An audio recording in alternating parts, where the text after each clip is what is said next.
I want to do one thing real quick because we did this yesterday on a call with a group of realtors, and the word was amazing and powerful.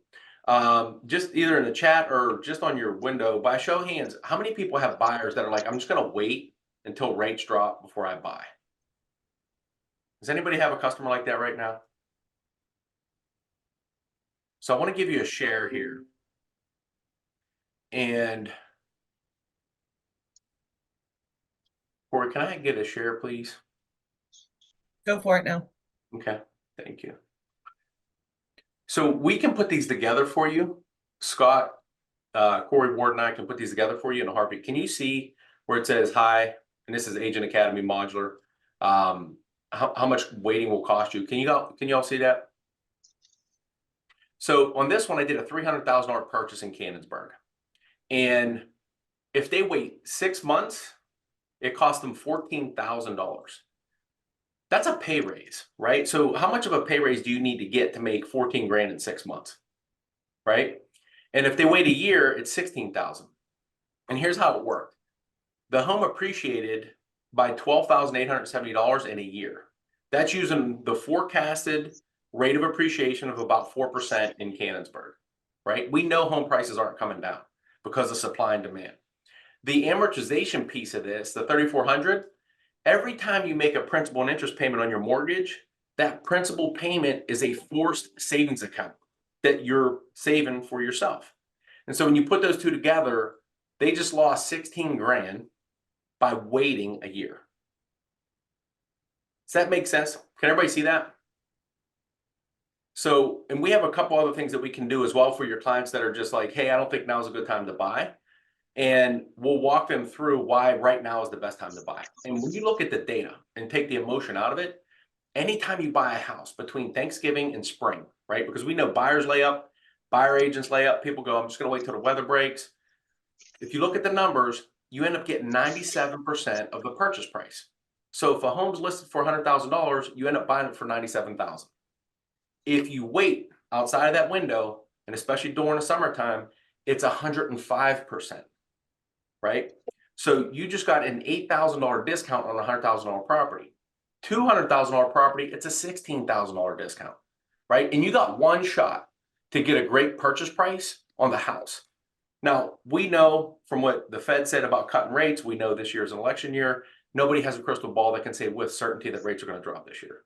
But if you can afford the payment, you buy now because you get your one shot at that great purchase price, then you can always drop the payment later when the rates drop. So now's the time for them to get in and start building equity. So if you guys have anybody, just let us know their name, their email, their property address. We can run this number super quick for you and then get it over to you so you can share it with your client. And so at this time, let's get started with the modular, manufactured, and mobile home financing. And so if you want to follow us on any of the social media platforms, you can just scan this QR code. We put a ton of good content out there. It's less than a minute, easy to watch stuff that you can share with your friends and family to help educate them. Because our biggest thing is that we weren't taught this stuff growing up.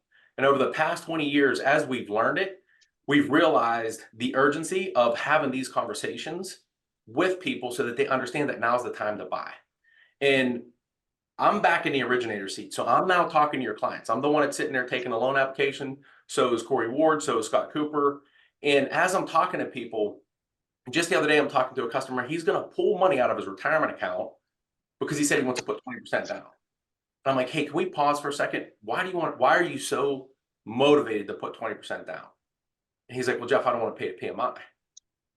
PMI has come down significantly on cost. I mean, it's really inexpensive. So I said, can you just entertain me? Let me show you the numbers for 5% down and 20% down. And I think if I remember right, it's like $7 per thousand borrowed. So like he was able to save, I think it was like $250 a month, could keep $40,000 in the bank, right? And he was like, hey, you know what? Yeah, the $250 a month doesn't break me. I can afford that monthly payment. Let me keep the 40 grand in my retirement account. And we have Carmela on here. She's a financial planner. She can tell you compounding interest in your retirement account, not pulling that money out, right? It's going to grow for you. Your home's going to appreciate in value regardless of what you owe on it. And now you have a better financial picture, right? So we're walking people through these as well. And we try to do these on short videos that you can share with your friends and family as well. We go to the next slide. Okay. Trailer is a bad word. And Corey Beadle is the operations on his team. She didn't want me to put this on here, but I didn't listen. I was asking for forgiveness, not permission, because it's manufactured in modular homes, right? So Scooper, if somebody has a trailer on rented land, can we finance that? If it's on, if it's on rented land, you cannot do a conventional FHA, VA, or USDA loan on the property. Okay. It would have to basically be private financing. Okay. So just know that that's a great question to ask up front, right? Do you own the land? Right? That's the first question you want to ask somebody. Do you own the land? And then the next slide.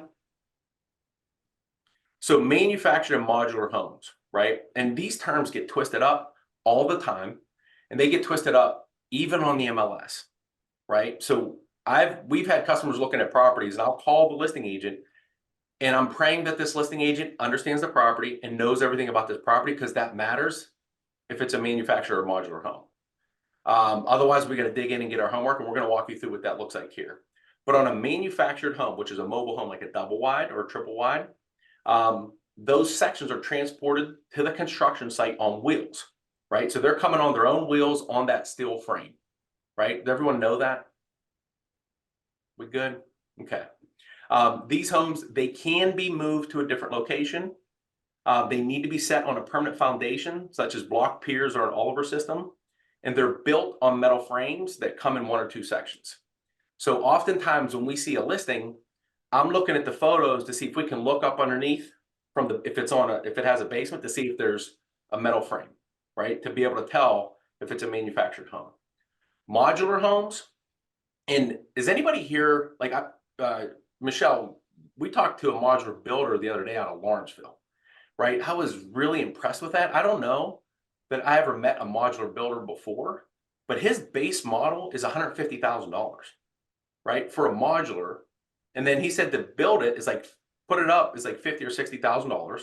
So you're at like 200, 210 all the way in on a brand new. Michelle, do you know him really well? I don't know him, but I have worked with quite a few others in the past we did this a lot when I worked with a nonprofit doing housing for people with disabilities.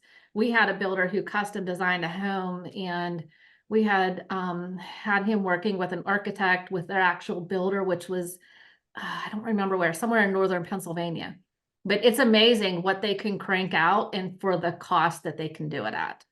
And I think he said he can manufacture one start to finish in 6 weeks. Mm-hmm. Right. Yeah. And so we know, like, inventory is a problem. We know affordability is a problem with home prices going through the roof. So this solves both of them. Modulars, once they're put in a place, they can't be moved like a manufacturer can. Higher setup costs due to the need for heavy equipment such as a crane, and typically they're made out of wood. Typically, not always. But this is a viable solution, and I feel like modular builders are popping up because it's a demand. Like, this is a necessity, and those are treated the same as we would an existing home, like just like a stick build. So a modular home, if it's a modular, not a manufactured home, it's treated the same as a stick. Corey Ward or Scott Cooper, you guys want to add anything to that? Yeah, you can do every financing option that you could do the same as it would be on an existing home. Okay. Now, on the foundation systems, the Oliver system, this matters, right? So it has to be anchored on each end of the home. It can be installed on existing homes, and often considered to be the premium tie-down system, right, for a manufactured home. And then the other key thing is that we're always going to need a structural engineer's report, right? So whatever lender you're working with, make sure they're telling you up front. Corey Beadle and I had one a few weeks ago. She was looking at one in Latrobe, and she qualified, if you guys are familiar with the Home Ready program, which is only 3% down. When I looked at the property, I'm like, time out. we got to do our homework and figure out what type of property it is, because I can't see from the pictures, but it doesn't look like a modular and it doesn't look like a regular stick build. So Corey dug into the records. I don't know how. She's like an FBI agent. She dug in and got all this information, but she's like, Jeff, this is a double wide built in 1990, but it's on a foundation. We can finance it. However, she can't put 3% down. She has to put 5% down. She's going to need a structural engineer's report. She's going to need a pest inspection. She's going to need a well and septic test. And so we're walking them through everything that they need up front. Those are all sparks that could turn into a forest fire if you're working with a lender that doesn't know what they're doing, or if as a realtor, you don't understand that these things are needed, right? So that's why we want to cover this stuff today. So set those expectations with her. She now knows that her down payment's changing. The agent now knows everything that needs to be done on the property. I even reached out to the agent, and her answer to me was, hey, it says modular on the MLS, right? So that just, it's a warning sign to me, like, okay, we got to educate this agent, and we're gonna have to do all the work here to make sure this thing doesn't fall apart. The standard tie down system, tie down straps are placed 2 feet from the end of the home and every 8 feet on both sides. It can be added as needed to existing homes, per the structural engineer's report. We cannot have these. Corey Ward, do you see any of these in McGuffey School District? Yeah. Yeah. Unfortunately, it doesn't pertain to any particular area, but there's some do-it-yourselfers out there that do this type of stuff. Yeah, I just know you're from McGuffey, so I gotta bust on you. Yeah, thanks, Canamac. I think Tareen's from McGuffey too, so she's staying quiet. She got her camera off.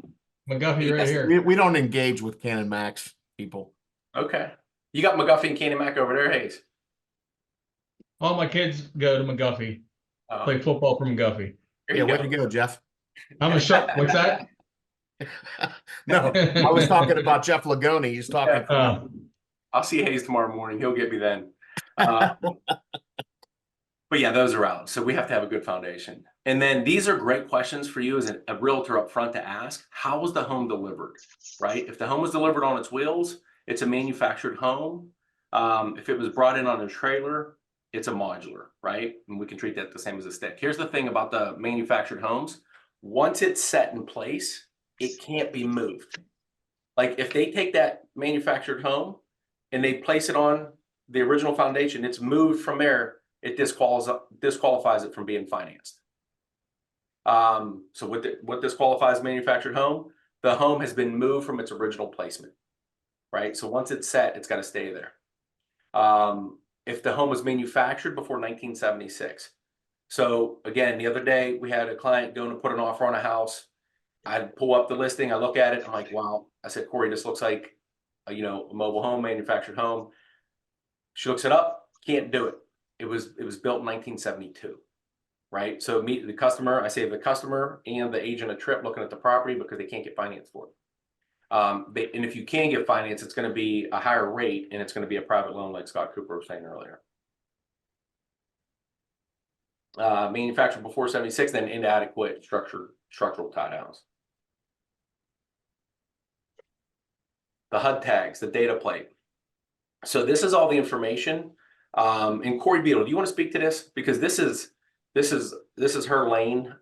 This is all the information that we're going to need to be able to know that we can finance this. Sure. So the HUD tag, basically the presence of a HUD tag tells you this home was created, manufactured to the standards of HUD, which means it was built 1976 or after. These tags didn't exist prior to that law coming into place. So those have to be on the structure so that we know this is a good one. This has been okayed by HUD before it ever got delivered. And we can verify the information. So they can track back things on the HUD tag, like whether it was moved, things like that. So those do have to be present on the home for you to be able to get financing on them. Good stuff. Thank you. And then where can you find the HUD tags, right? So you can find them inside the cabinet door of the kitchen, on the back wall in a small bedroom, the back wall of a small bedroom closet or a master bedroom, inside your water heater closet, and on the inside of a bathroom cabinet door. Hey, Jeff. Yep. Hey, I can speak to that real quick because I sent you some pictures of my house. I have a manufactured home on a foundation and everything, and we ran into the problem with the HUD tag. There's a tag on our house, but ever since we remodeled it and stuff, I think it might have been on the bottom of the cabinets or something like in the kitchen, and we couldn't find it, so we ran into a problem like that. It took a little extra time to get things handled. So yeah, I mean that is very important having those. Chick, we just talked about that yesterday. So was your HUD tag missing because when you remodeled, they removed that cabinet? Yeah, that's what it was. We got all new kitchen cabinets and everything, but there's an actual tag on the outside of the house. And I thought that was the actual tag, and it actually looks similar to that one right there. Our house was built in 1990. But like you said, it's on a permanent foundation and all that. So it's set. But yeah, I ran into that problem with that tag. Chick, thanks for sharing that. Corey, do you want to tell him about this red tag here? Yeah, so you're right. There are two different tags. So this red one, this is the HUD tag, and it is typically on the outside of the house. So it's usually going to be out there somewhere. The other one is a data plate or data sheet. That's the one that's inside. And like Jeff said, we were just talking, those data sheets, those go missing all the time because it's a piece of paper taped to a cabinet. And so, if that cabinet disappears or you spill something on that paper, it's gone. Just put one of those on. Yeah. And so with this red tag, if you can find this, like you didn't put siding over it or it wasn't removed, as long as we have this, then we can get the rest of the information that we need to get the financing for you. And that's what we were just saying, right? So if the label's missing, or modification alterations have been made without proper permit and inspections, the structure cannot be offered for sale or occupied. The bad news is HUD doesn't offer replacement labels, but the good news is the National Monitoring Contractor, IBTS, I hear Corey say that all the time, will review their records upon request and indicate at that time that the home was issued a HUD label, right? So as long as we have that red, as long as you can get us that serial, what is it, the serial number or what was the other number? So you either need the HUD number, the HUD identification number, or the serial number in order to get an IBTS report. Okay. And if you can't find the tag or the data sheet, the VIN number or serial number is stamped into the hitch end of the steel frame. So it's small. It's only like 3/8 of an inch high, but they're required to stamp that into each section. So on each section, and it's on the end that of the mobile home that was attached to the truck when they brought it in on the trailer end. But they'll take that hitch off, but it's on the hitch end and it's stamped into the metal. Man, that's good stuff, Scott. Like that's you just dropped a gold bar. Like that would save everything, right? Like just knowing that one piece. So if you get that number is registered with the Department of Motor Vehicles. So you can take that number, go to the Department of Motor Vehicles, and then you can track down the rest of the information. Beautiful. And then when they're qualified, we can offer all the financing, right? We can do the FHA, we can do the conventional loans up to 97%, which means they're only putting 3% down. We can offer the VA, the veterans 100% financing with no down payment and no monthly mortgage insurance. And then they even offer USDA financing so USDA requires no down payment. It has a small monthly, they call it a funding fee, not a mortgage insurance fee.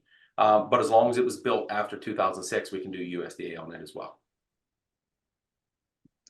And so we know 23 was brutal, right? Like 23 was a tough year. It was tough for everybody. Anybody in real estate, whether you're a real estate agent or a lender, it was tough. There's just a lack of inventory out there, right? We have hundreds of pre-approved buyers that can't find properties. And so modular is a solution. Manufactured is a solution. There's a ton of potential out there. I know personally, like lenders and agents, when they see the word modular or manufactured, they run. And I'm like, don't run from it, right? Like run into it because you can help more people buy properties. And I often hear agents go, well, I got to get my average purchase price up. Personally, I don't look at that. Like I just want to help as many people as I possibly can, regardless of the purchase price. We have a guy right now who's buying a property for $38,000, right? Like I'm all in. I'm giving him the same treatment as I give everyone else because I'm giving everybody 100%. And but the average purchase price on these modulars is like 150. And like Michelle and I were talking about earlier, you know, the guy that's building them, he's building them for 150. Then the final cost is like 210. I think the tricked out versions of them, Michelle, he said were like over 300, like 315, 330, somewhere in that neighborhood. Okay. So you can just help more people there. And then anybody have any questions?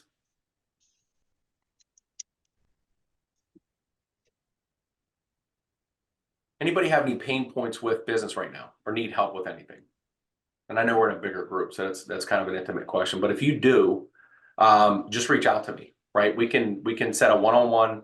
I sit one-on-one with a lot of agents over the past 3 weeks. I've sat with 4 different realtors, right? We put a game plan together so that they can, you know, do some production in 2024, stop their side hustle because, you know, they're not making their money, so they're doing other jobs. They're Ubering, they're doing DoorDash, they're doing that kind of stuff to pay the bills. But I'm telling you, if discipline wins, right? So if you're disciplined enough to do the activities that you need to do, you can absolutely make it in this industry. And there's a lot of lenders dropping out. There's a lot of real estate agents dropping out. And so there's going to be more for you. In 2024 is going to, they're projecting it to be 10% more production this year than last year. And with the number of agents that left and the number of lenders that left, that's more for you. If you want to go get it, you just got to be disciplined. So if you want to schedule a time with me, just let me know and I'm here for you. We wrapped that up in less than 30 minutes. Corey Ward, you want to add anything? The one thing I was going to say is like, just to kind of like sum everything up, don't, manufactured housing, don't think it's going to be difficult to sell. You just have to go through some, you know, some preliminary questions on, you know, what the details are. Because it's very similar to financing, just like any other loan. So you just have to ask the right questions, and it's a, you know, it's a very simple process. So don't be shy from, you know, walking away from that opportunity. Right. So good. Hey guys, I have a question. Yeah. Where are you seeing most of these modular and manufacturers homes? Where are they being built? Like what areas? Is it Washington? Is it Greene? Is it Fayette? Is it Cecil? Is it Hickory? Is it? I think they're all over the place. It just depends on, you know, just finding the land is I think the issue. Sure, yeah. And Tim, I'm so you made me think of something as you asked that question. So one of the groups I'm a part of, it was last year. I was at an event, and most of the people in my group were from the West Coast. And the state of California passed a law where they call these ADUs. What is it? Accessory dwelling unit, Scott. And you can put these on your property. So there are people in the state of California that are putting modulars on their property, and they're either Airbnb-ing it or they're long-term renting it as income, right? I saw something about that the other day and I couldn't wrap my head around it, but that explains why people are doing it out there. Yep. Because it's so expensive. Like our average purchase price in Pittsburgh is like 220 to 250, Right. somewhere in range. Their Yeah. average purchase price in Seattle is there's a few friends of mine. His average purchase price is like 900,000, right? And it's not that it's a $900,000 house that you see in Pittsburgh. It's the same house that's 250 in Pittsburgh. It's just the numbers are so inflated. It's very expensive to live there. Pittsburgh is one of the most affordable housing markets in the United States. And we're getting calls from people out of Pittsburgh, from California, from Colorado, buying rentals in Pittsburgh because it's so affordable and the return on the investment is so good. They're buying that as an investment. Yeah. They're not just modulars, but they're buying properties as investment. And then I just saw something yesterday. And if you're watching any of the stuff that I put on Instagram or TikTok or whatever it is, the one thing I'm telling you is that these institutional buyers, these hedge fund companies, these big investment companies are buying up single family residents. And last year, I think the number was they bought 26% of all the single family residents in the United States. They're not buying them because they're a charity and they're going to give them away.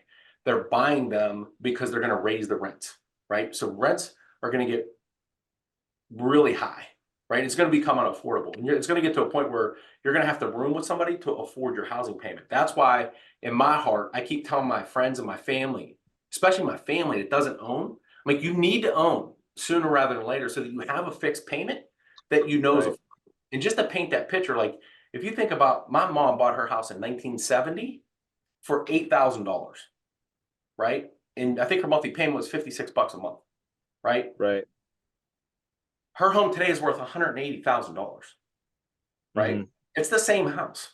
Like she maintained it over the years, but it's the same house. That's inflation, right? And Right. so buy a house. No one ever, and everyone goes, man, I wish I'd have bought a house 5 years ago. Well, the people 5 years ago go, I wish I'd have bought a house 5 years ago, right? Right. So the past is behind us. Like the time to buy is right now. And it seemed like we talk about when's the best time to plant a tree. It was 20 years ago. When's the second best time? Right now. So like that's the piece. People got to turn the news stations off, and they got to know that they got to buy a house right now. Yeah. Easier said than done on that end. Yeah. Yeah.